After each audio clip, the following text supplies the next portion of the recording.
Take a look at the backs of your legs, those twisted, raised cords pressing up beneath the skin of your calves, the backs of your thighs, sometimes curling right behind the knee. You've probably had them for a while now. Perhaps they showed up during your second pregnancy. Maybe they crept in gradually, season after season, until one summer you quietly stopped wearing shorts without really deciding to. Doctors told you it runs in families. They told you it is the toll of long hours on your feet. They told you the only real solution is a procedure.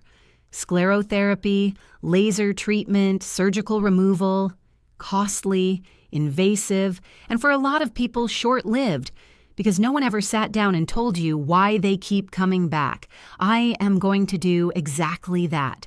I am going to walk you through precisely what is happening inside that vein, why blood is collecting there, and what specific structural breakdown is at the root of this. Then I am going to give you a 5-minute evening routine.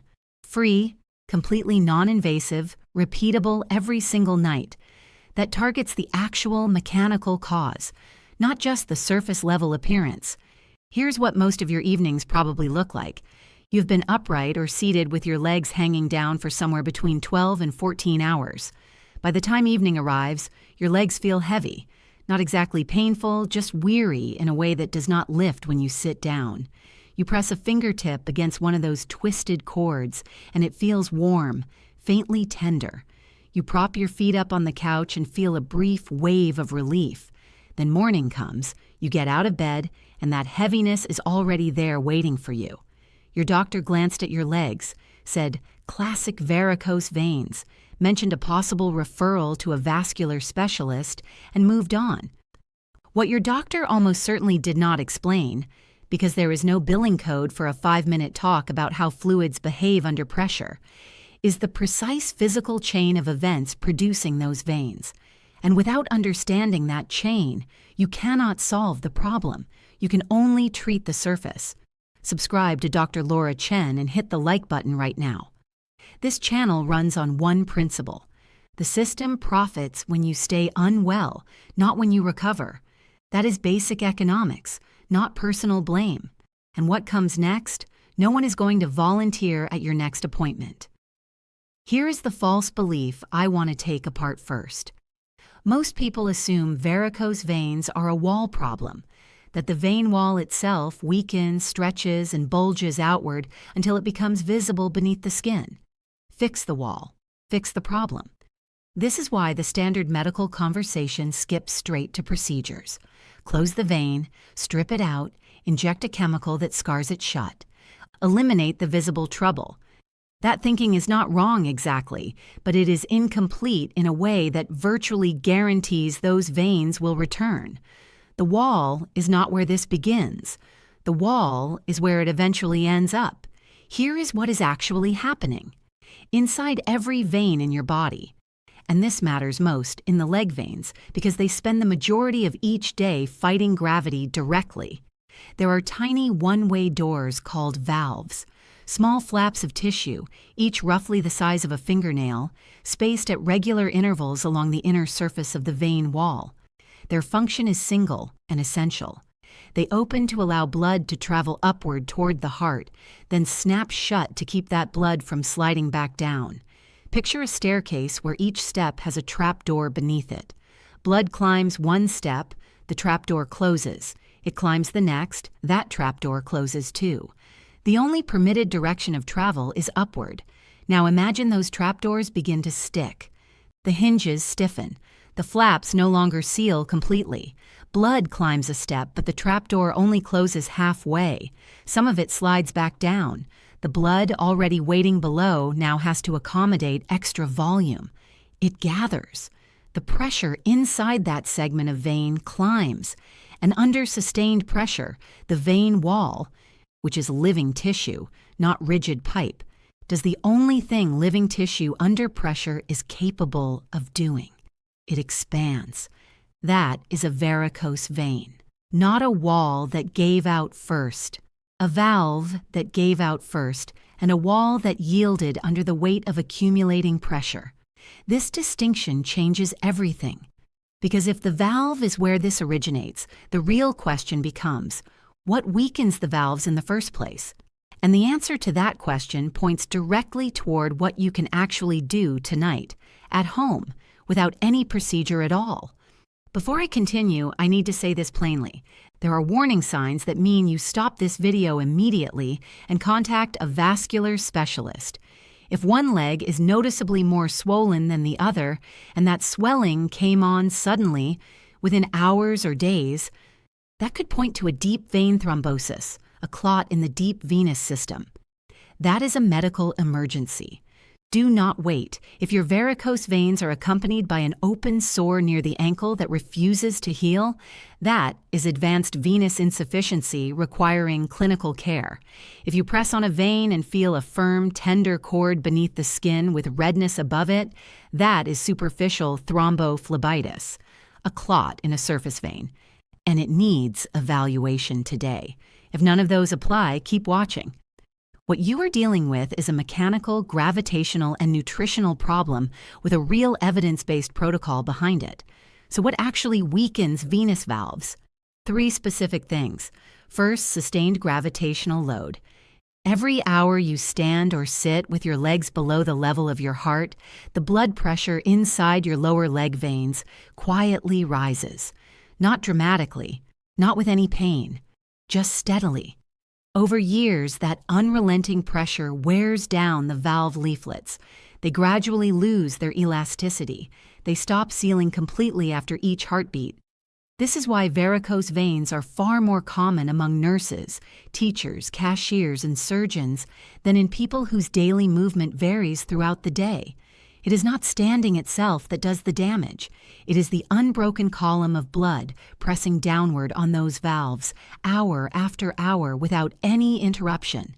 Second, connective tissue decline after 40. The valve leaflets are built from collagen, so is the vein wall itself. After 40, and the rate increases past 60, the body produces collagen more slowly. The raw material needed to maintain those valves is available in smaller quantities with each passing decade. The leaflets become thinner, less springy, less able to return to full closure after each contraction. This process is not inevitable, but it is invisible, and almost no one addresses it through nutrition. Third, chronic upward pressure from above, constipation, a persistent cough, excess abdominal weight, anything that raises pressure inside the abdominal cavity, sends that pressure traveling downward into the leg veins. Every straining episode, every prolonged cough, delivers a pulse of elevated pressure downward through the system. Over years, those repeated pressure spikes condition the valves into staying slightly open. Margaret was 64 when she came into my office carrying a manila envelope with a surgery quote tucked inside. She had spent the previous year researching sclerotherapy and laser ablation. She knew the recovery windows, the costs, the possible complications. She had done her homework thoroughly, and she was coming to me for a second opinion before committing to the procedure. I asked her to set the envelope aside and just tell me about her days. She worked part-time at a library on her feet for 5 or 6 hours, 3 days a week. By evening, her legs felt heavy. Her ankles were mildly swollen. Her socks left indentations in her skin. Then I asked her something none of her previous doctors had thought to. How often do you have a bowel movement?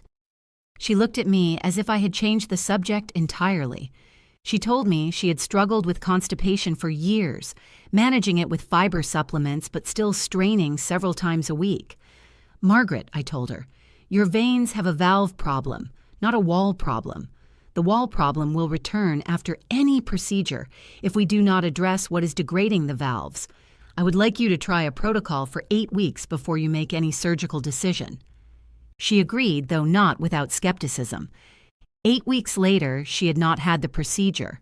Her legs had changed enough, the heaviness completely gone, 2 smaller surface veins visibly reduced, that she wanted to continue before deciding anything.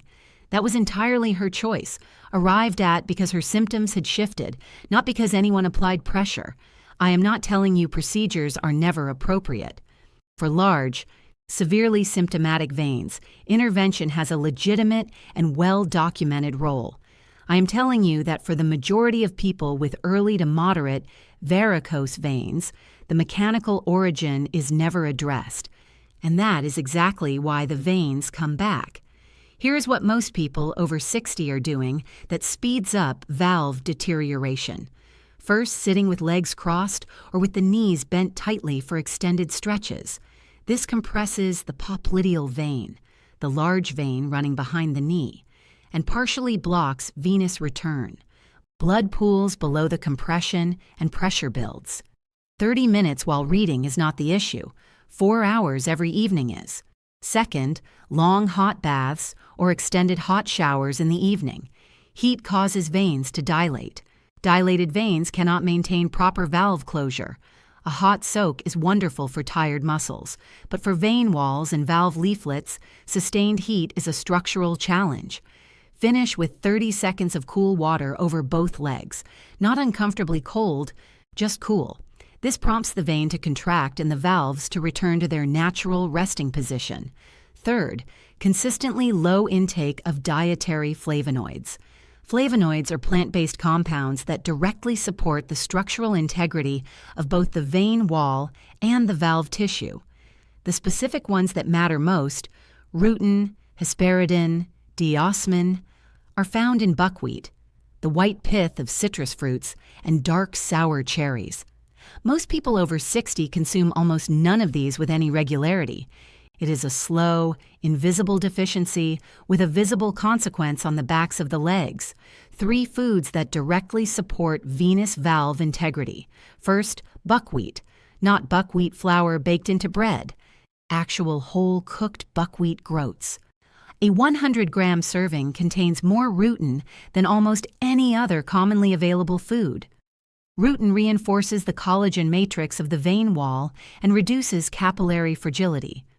Multiple clinical trials have demonstrated that it reduces leg heaviness and ankle swelling in chronic venous insufficiency. 2 to 3 servings per week. This is not a supplement. It is a grain that costs less than rice. Second, the white pith of citrus. When you peel an orange and eat only the fruit segments, you are discarding the layer where hesperidin and diosmin are most concentrated. Diosmin is the active compound in prescription venous medications used throughout France and the rest of Europe. Clinical evidence supports its role in vein wall integrity at pharmaceutical doses, but consistent food-based intake builds the same compound pool over time. Eat the whole segment, pith included. It requires no extra effort whatsoever.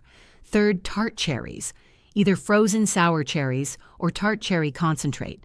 Research published across multiple phlebology journals shows that anthocyanins, the dark pigments in sour cherries, reduce inflammatory activity in vein walls and support the collagen integrity of valve tissue.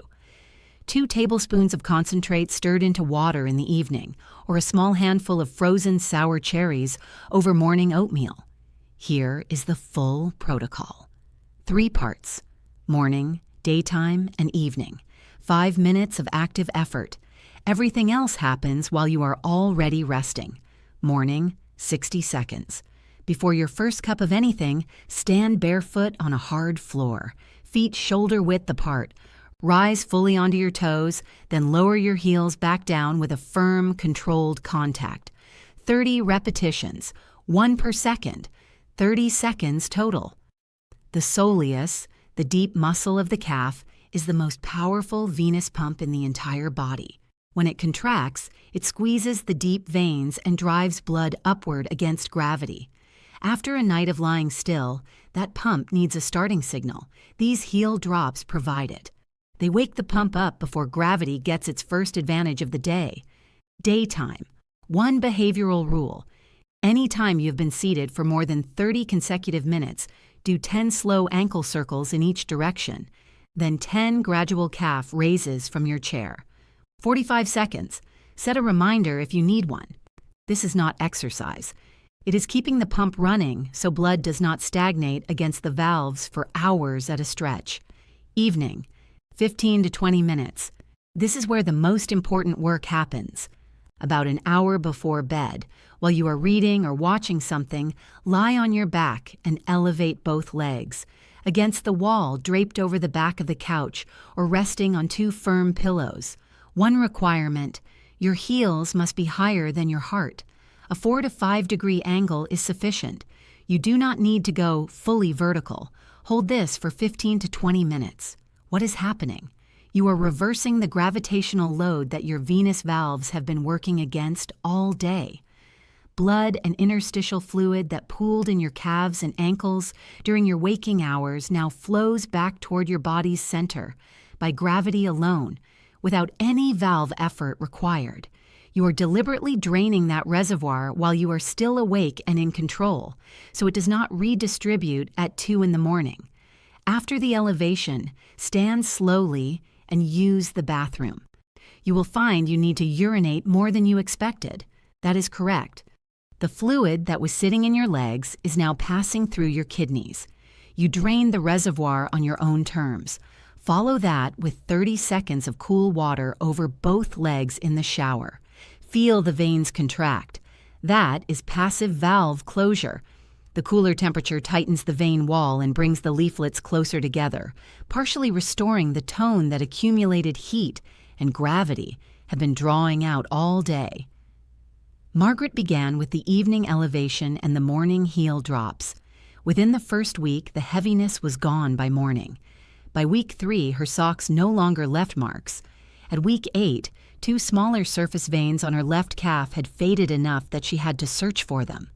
The 2 largest veins were still there, but they were no longer tender to the touch and no longer prominent enough to influence what she chose to wear. She did not have the procedure. The last time I saw her, the decision had not come back up. Here is exactly what you do tonight. 5 steps, all achievable within the next 2 hours. Step 1. When you take your shoes off this evening, do 30 heel drops right then and there. Bare feet, hard floor. Step 2. Look at what you are eating for dinner tonight.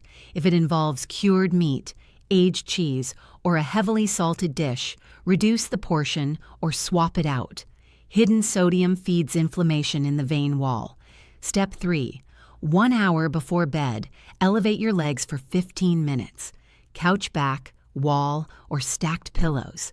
Heels above the level of your heart. Step 4. Finish with 30 seconds of cool water over both legs in the shower. Step 5.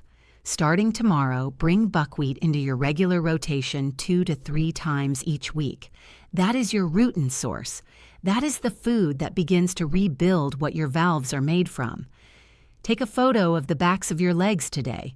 Compare it in 8 weeks. Venous valve repair is a slow process. Collagen synthesis does not move quickly. Give this protocol 3 full months of consistent daily practice before you assess results. And understand this. Gravity acts on your body every second you are upright. This is not a 30-day challenge you finish and walk away from. This is ongoing daily maintenance for a system that is physically fighting the laws of physics around the clock. How old are you? Write it in the comments right now. Valve function declines measurably after 50 and accelerates past 60. The age distribution of this audience shapes what I cover next, because what is most useful at 58 is not the same as what is most useful at 72. The veins on the backs of your legs are not a cosmetic issue waiting for a surgical solution. They are a signal from a valve that has been fighting gravity on its own for years, without the support it needed. Give it that support. Give it 15 minutes every evening. Give the collagen the raw materials it is missing. Subscribe, hit like, and pass this along to someone whose legs you have noticed changing lately. You may have just spared them a very expensive procedure.